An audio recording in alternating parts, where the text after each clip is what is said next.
Hello dear listeners, मैं गौरव हूँ आपके साथ। Welcome back to another creepy episode of animal dark corridors. मुझे यकीन है कि मेरी तरह ऐसे बहुत लोग होंगे जो बचपन में डॉल्स, कठपुतलियां, स्टफ टॉयज और ऐसी चीजों से डरते होंगे। न जाने क्यों इन्हें देखकर एक अजीब सा डर लगता था। हॉन्टेड डॉल्स पर तो बहुत सारी मूवीज भी बनी है, आई एम श्योर आपने भी देखी ही होंगी। जब ये कहानी मेरे पास आई तो मेरा वो बचपन का डर फिर से वापस आ गया। अब ऐसा क्या है इस कहानी में, ये तो पढ़ के ही पता चलेगा। तो आइए शुरू करते हैं गौरव की कहानी।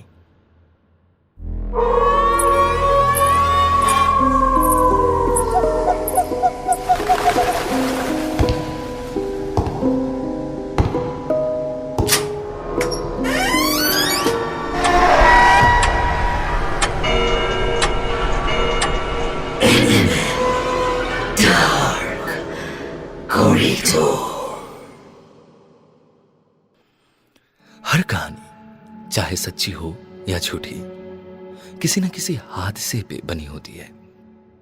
कभी वो हादसा बेहद खूबसूरत होता है और कभी जितना सोचा भी नहीं था उससे भी ज्यादा भयानक होता है।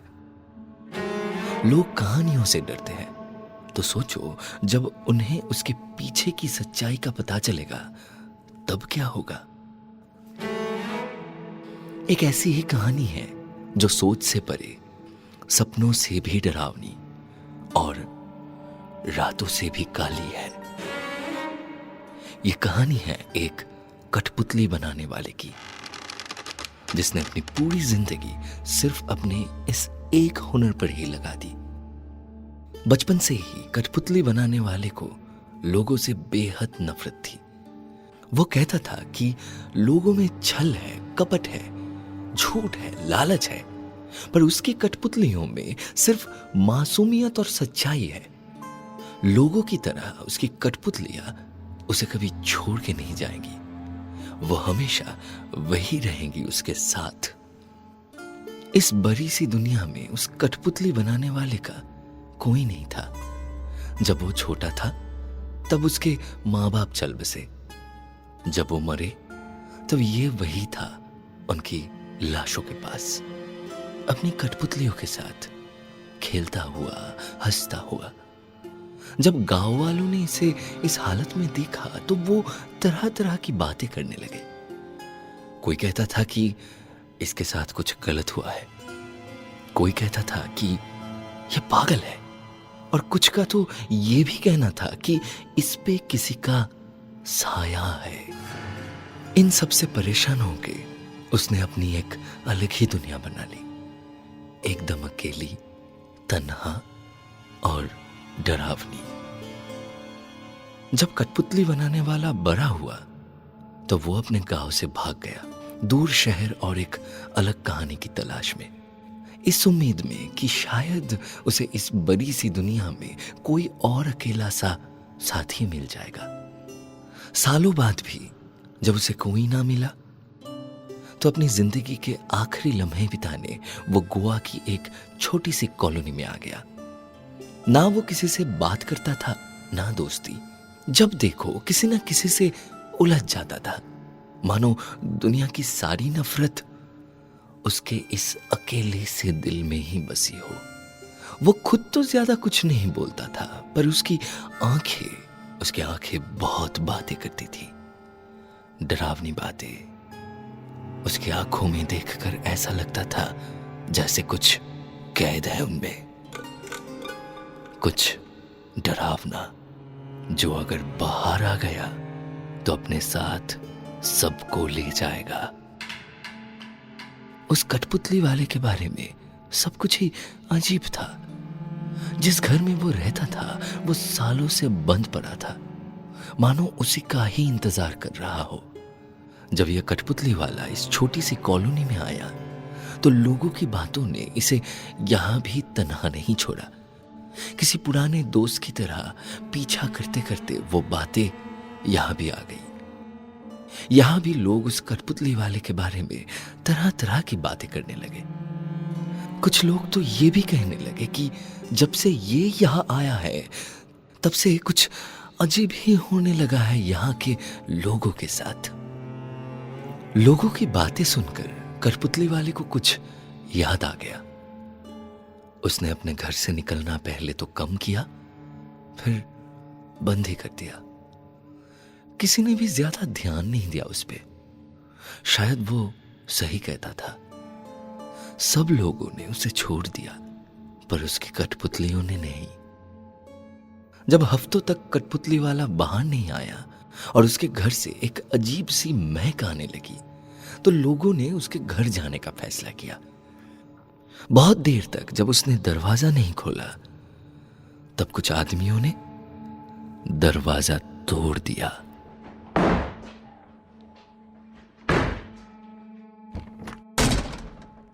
अंदर जाके देखा तो कठपुतली वाला अपने बिस्तर पे बैठा था। उसके हाथ में एक कठपुतली थी जो बिल्कुल उसके जैसे दिखती थी। उसके चेहरे पे एक मुस्कुराहट थी जिसे देखकर सबके चेहरे पे डर आ गया। उसके हाथों में एक किताब भी थी और उसकी आंखें, अब उन आंखों में कुछ कैद नहीं था, बस एक अजीब सा डर था। जब लोगों का ध्यान उस कठपुतली वाले के शरीर से हटा तो उन्होंने देखा वो कहां खड़े थे। एक छोटा सा कमरा। उस कमरे में सिर्फ दराजें थी। उन दराजों पे बहुत सारी कठपुतलियां रखी थी। कुछ बस उन दराजों पे रखी थी बैठी हुई, पर कुछ का हाल बहुत ही अजीब था। जैसे एक कठपुतली वहां एक कील से टंगी गई थी। यह कठपुतली जिस आदमी की थी, उस आदमी की कुछ महीने पहले एक कंस्ट्रक्शन साइट पे मौत हो गई थी, जहां एक बड़ा सा सरिया उसकी छाती से गुजर गया था। एक और कठपुतली थी वहां जिसके दोनों आंखों में कीलें चुभी हुई थी। यह कठपुतली जिस आदमी की थी, उसका कुछ हफ्तों पहले एक कार एक्सीडेंट में देहांत हो गया था। उस एक्सीडेंट में उसकी दोनों आंखों में शीशे के टुकड़े जाने की वजह से उसकी आंखें बाहर आ गई थी। बहुत दर्दनाक मौत हुई थी उसकी। सिर्फ इतना ही नहीं, ऐसे बहुत सी कठपुतलियां थी उस कमरे में। सारी उन लोगों की जिनके साथ कठपुतली वाला कभी ना कभी लड़ा हो या जिसे वो पसंद नहीं करता हो।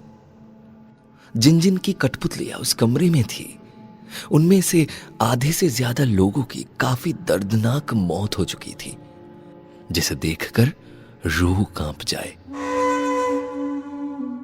और सबसे अजीब बात, जिस तरीके से वो मरे, उनकी कठपुतलियां भी उसी तरीके से रखी हुई थी। वहां सिर्फ आदमियों की नहीं बल्कि औरतों की भी कठपुतलियां थी। एक औरत की कठपुतली पूरी तरह पानी में डूबी मिली, और वो कठपुतली जिसकी थी, उसकी मौत अपने ही घर के अंदर बाथटब में डूबने से हुई थी।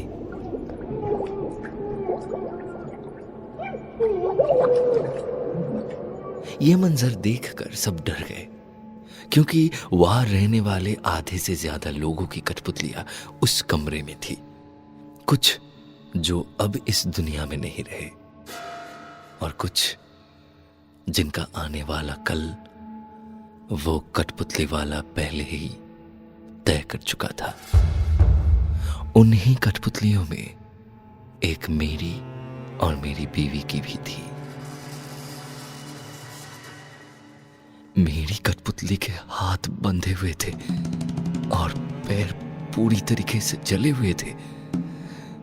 मेरी बीवी की कठपुतली के गले में फंदा था और वो फंदा कील से लटका हुआ था।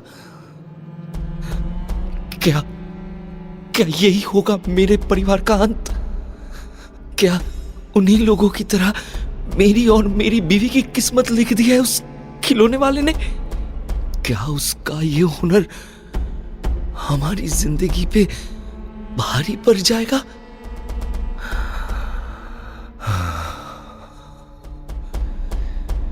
ये सोचकर मैं भी डर गया था। मेरी यहाँ के बाकी लोगों की तरह मैंने भी खुद को एक कमरे में बंद कर लिया था।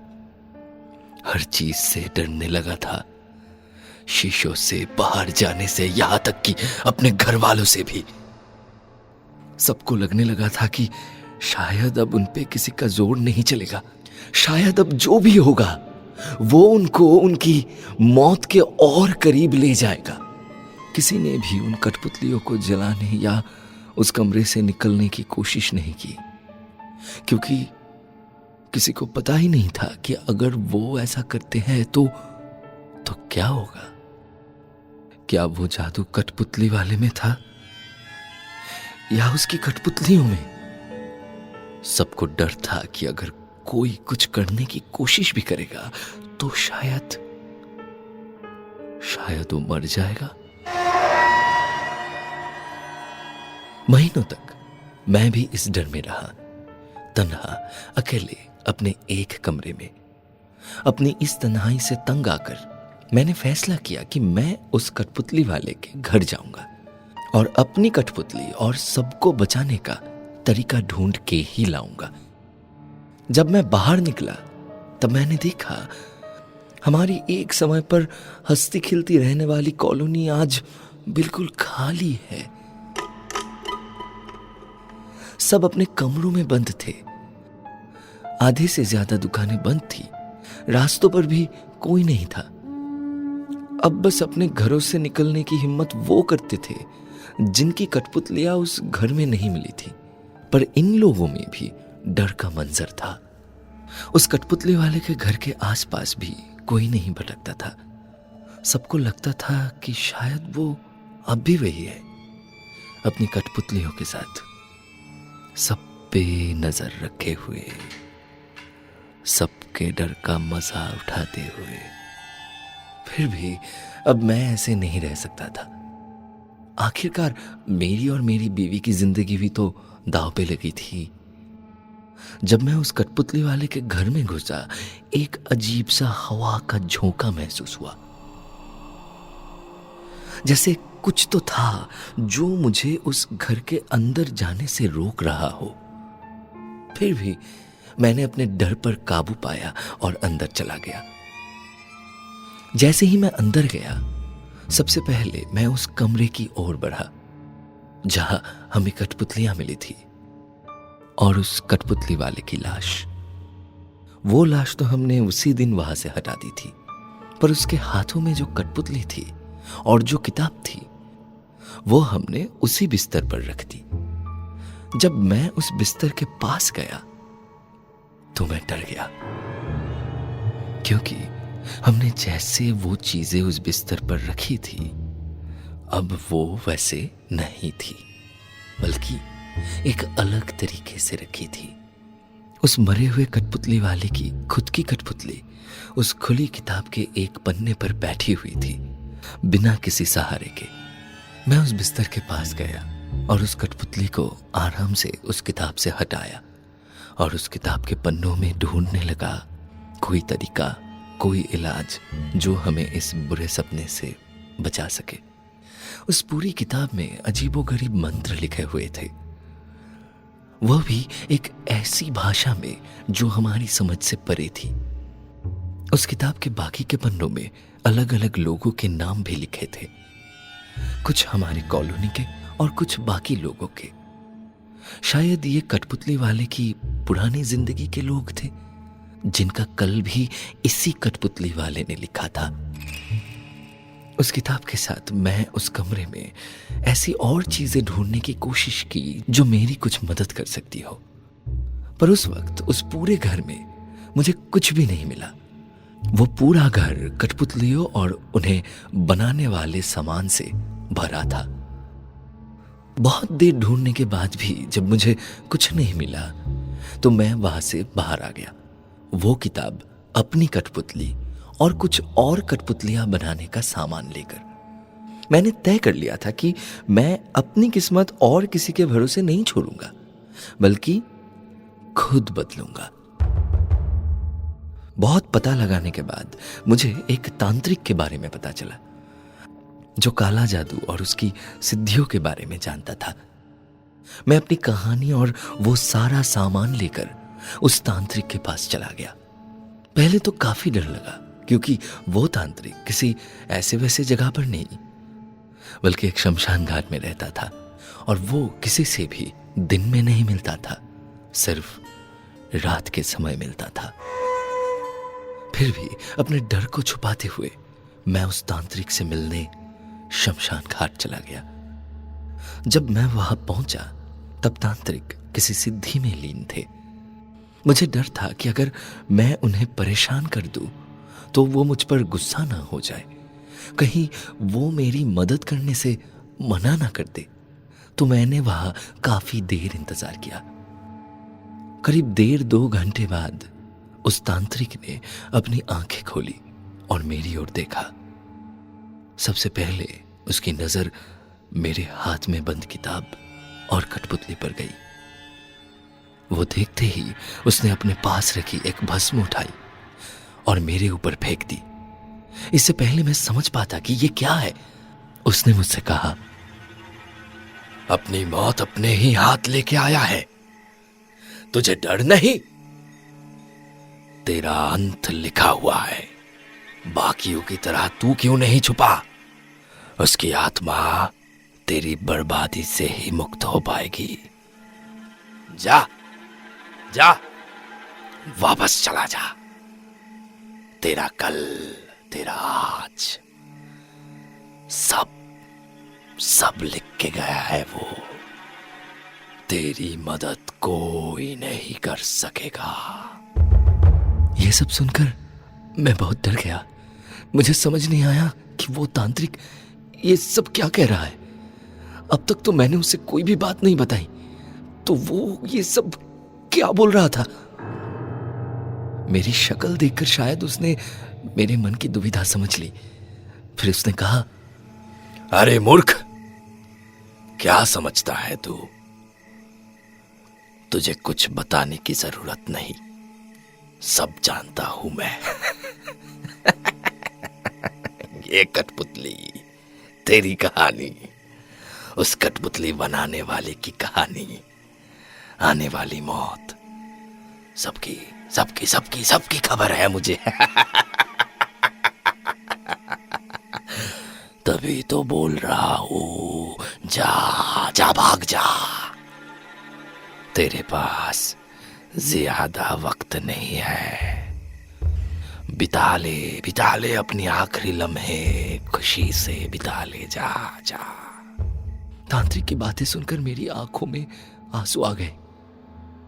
मैं अपनी जिंदगी ऐसे डर में नहीं जी सकता था। तो मैं उस तांत्रिक के आगे गिड़गिड़ाने लगा कि वो मेरी मदद कर दे और उन सबको भी बचाए जिनकी कठपुतलियां बन चुकी है। मैं उस तांत्रिक से सिर्फ इतनी सी मदद चाहता था कि वो मुझे बता दे कि अब आगे क्या करना है। क्या उन कठपुतलियों से छुटकारा पाने का कोई भी तरीका है? मेरे सवालों के जवाब में उस तांत्रिक ने कहा, सब चीज लिखी हुई है। अगर दुविधा है तो उसका हल भी है, पर यह कोई ऐसा वैसा हल नहीं। इसे पूरा करने के लिए तुझे बलि देनी पड़ेगी। तू अपनी जान बचा सकता है या बाकियों की, फैसला तेरे हाथ में है।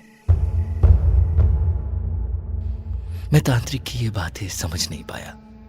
कौन सी बलि, कैसा समाधान? तो मैं उस तांत्रिक से पूछने लगा कि बताइए मुझे क्या करना होगा, कौन सी बलि, कैसा समाधान, बोलिए। तांत्रिक मेरे सवालों से परेशान हो गया था शायद। उसने सिर्फ एक बात कही और फिर अपनी साधना में लीन हो गया। उन्होंने आखिर में बस ये कहा, अग्नि से पवित्र और कुछ नहीं, सबका अंत आग से ही होता है। जो तू ढूंढ रहा है वो तेरे हाथों में ही है। मैं तांत्रिक की बात पूरी तरह समझ नहीं पाया, फिर भी वहां से चला गया, क्योंकि अब जानता था कि इससे ज्यादा वो मेरी मदद नहीं कर सकता था। घर लौटते वक्त रास्ते में मैंने सिर्फ वही सोचा कि तांत्रिक की आखिरी बात का मतलब क्या है। अग्नि से पवित्र कुछ नहीं, सबका अंत आग से ही है, और जो मैं ढूंढ रहा हूं वो मेरे हाथों में है। वो क्या कहना चाह रहे थे? क्या वो ये कहना चाह रहे थे कि मैं अपनी कठपुतली जला दूं, या इसका कोई और मतलब था? कौन सी बलि देनी है मुझे? कैसे बचा सकता हूं मैं सबको, अपनी बीवी को? मैं वहां से निकलकर उस कठपुतली वाले के घर गया। जिस कमरे में कठपुतली बनाने का सामान था, उसी कमरे में बहुत ढूंढने के बाद मुझे कुछ और चीजें भी मिली। एक काले कपड़े में बंधा नींबू, जिसके अंदर कुछ सुइयां थी, और कुछ ऐसी ही चीजें जो अलग अलग रंग के कपड़ों में बंधी हुई थी, जिसमें कठपुतली वाले का पुराना पता लिखा हुआ था। यह खत किसने दिया था उस कठपुतली वाले को? इस खत में क्या था? क्या कोई और जानता था कठपुतली वाले के इस जादू के बारे में, जिंदगी के बारे में? इन सब सवालों के जवाब पाने के लिए सबसे पहले मैंने वो खत खोला। उसमें सिर्फ 4 अक्षर लिखे हुए थे, वक्त आ गया है। जब मैं इसे समझ नहीं पाया तो उस खत पे लिखे पते पर चला गया। एक पुराना सा गांव। वहां जाके पता लगा कि कठपुतली वाला वही पैदा हुआ था और सालों तक वही रहता था, पर फिर थोड़ा बड़ा होने के बाद वो वहां से भाग गया। उसके भागने का कारण था लोगों की उसके बारे में तरह तरह की बातें। सब मानते थे कि कठपुतली वाले ने अपने माँ बाप की जान ले ली, क्योंकि उसके माँ बाप की मौत का कारण किसी को भी पता नहीं लगा, ना किसी हकीम को, ना ही किसी पुलिस वाले को। जब उसके माँ बाप मरे तब बस उनके अलावा कठपुतली वाला ही वहां था, जो उस वक्त 12 साल का था और 2 कठपुतलियों के साथ खेल रहा था, जो उसके माँ बाप जैसे दिखते थे। गांव में और बात करके मुझे ये भी पता लगा, कठपुतली वाले की माँ पे भी लोगों को शक था कि वो काला जादू करती है और तांत्रिक विद्या का गलत इस्तेमाल करती थी अपने फायदे के लिए। लोग मानते थे कि वो अपने बेटे को भी यह सब सिखाती थी, और एक दिन उसके बेटे ने उसी विद्या से अपने माँ बाप की जान ले ली। जितने लोगों से बात की, सबने एक नई कहानी सुनाई, पर एक बात जो सबने कही वो ये थी कि जिसे भी कठपुतली वाला नफरत करता था, उसकी बहुत दर्दनाक तरीके से मौत हो जाती थी। एक दिन कठपुतली वाले के भाग जाने से पहले, जब वो घर पर नहीं था, गांव वालों ने उसके घर में आग लगा दी, क्योंकि वो उन सारी चीजों को खत्म करना चाहते थे जिसे कठपुतली वाला उनके लिए खतरा बना सकता था। इसके बाद कठपुतली वाला वहां से चला गया। उसके जाने के बाद भी वहां कुछ मौत तो हुई, पर उनमें से कोई भी मौत दर्दनाक नहीं थी। यह सब सुन के मुझे उस तांत्रिक की बात याद आ गई, अग्नि से पवित्र और कुछ नहीं, सबका अंत आग से ही होता है। तू जो ढूंढ रहा है तेरे हाथों में ही है। मुझे लगा शायद यही हल है। अगर मैं कठपुतली वाले के घर में आग लगा दूं तो उसका सब सामान जल जाएगा। मैं, मेरी बीवी और हमारी कॉलोनी का हर इंसान बच जाएगा। ये समझते ही मैं वापस लौट आया। मैंने किसी को नहीं बताया कि मैं क्या करने वाला हूं, और उसी दिन मैं रात के अंधेरे में कठपुतली वाले के घर जाकर मैंने उसके घर में आग लगाने का फैसला किया। जब मैं उसके घर में घासले डाल ही रहा था, ना जाने कैसे मेरे आग लगाने से पहले ही कठपुतली वाले के कमरे में आग लगने लगी और कुछ ही सेकंड्स में पूरे घर में फैल गई।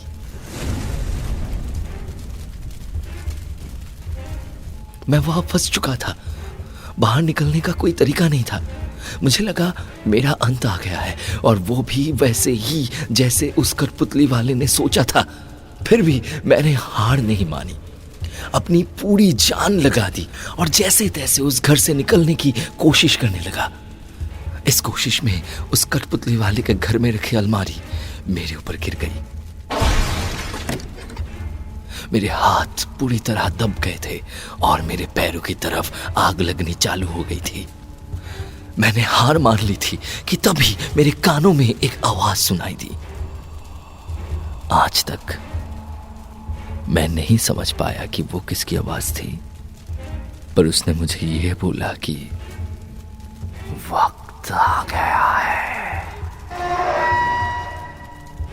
यह सुनते ही ना जाने मुझ में कहां से हिम्मत आई और मैंने वो अलमारी अपने पर से हटा दी।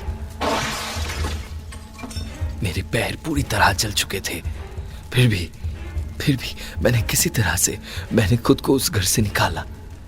वो कठपुतली वाले का घर, उसमें रखी सारी कठपुतलियां, सब जल गया। मैंने सबको उनके भयंकर अंत से बचा लिया, पर खुद को अपनी ही लिखी किस्मत से नहीं बचा पाया। मेरे साथ वही हुआ जो उस कठपुतली वाले ने चाहा था। मेरे हाथ बंधे हुए थे और मेरे पैर पूरी तरह जल चुके थे।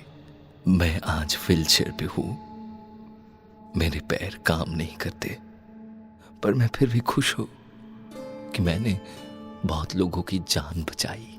मेरी कॉलोनी का हर इंसान मुझे बहुत मानता है, हर रोज शुक्रिया अदा करता है मेरा, उनकी जान बचाने के लिए।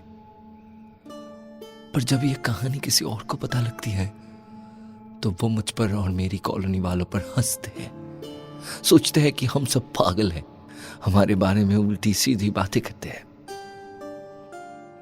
हमारे साथ हुई इतनी बड़ी घटना को कहानी बताते हैं। अब ये तो उनकी सोच है कि उन्हें इसे सिर्फ एक कहानी समझना है या सच्चाई, पर मुझे पता है कि मेरी कहानी क्या है और लोग मेरी बात पे यकीन करें। इसलिए मैं उस कठपुतली वाले के सामान से उस आदमी की कठपुतली बना रहा हूं जिसने मेरा सबसे पहले मजाक उड़ाया था।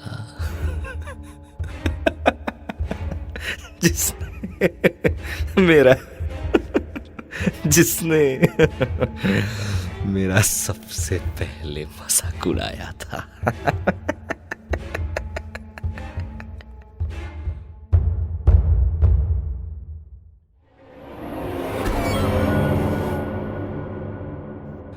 वो ये कैसी कहानी थी, और जो अंत थे इस कहानी का, ओ माय गॉड। हाँ, मैं मानता हूं गौरव के साथ गलत हुआ, लेकिन वो खुद ही रास्ते से भटक गया। हाँ, ऐसा कई बार होता है कि जब आपके साथ बहुत बुरा होता है तब कभी कभी आप खुद भी दूसरों के साथ बुरा करना शुरू कर देते हो। वो कहते हैं ना, villains are not born but made. पर इन द एंड ये सही नहीं है, तो ना किसी के साथ बुरा करे और ना ही अपने साथ होने दे। और ऐसे ही हॉन्टेड और रोमांचक कहानियों के लिए हमारे साथ बने रहिए। मैं गौरव था आप लोगों के साथ, आप सुन रहे थे एनिमल डार्क कॉरिडोर्स। सब्सक्राइब करना मत भूलिए, लाइक करना मत भूलिए और कमेंट करके बताइए कैसा लगा ये हादसा। और उसके साथ ही साथ अगर आपके पास भी कोई घटना है तो हम लोगों को भेज दीजिए। All the details are in the description section. Thank you.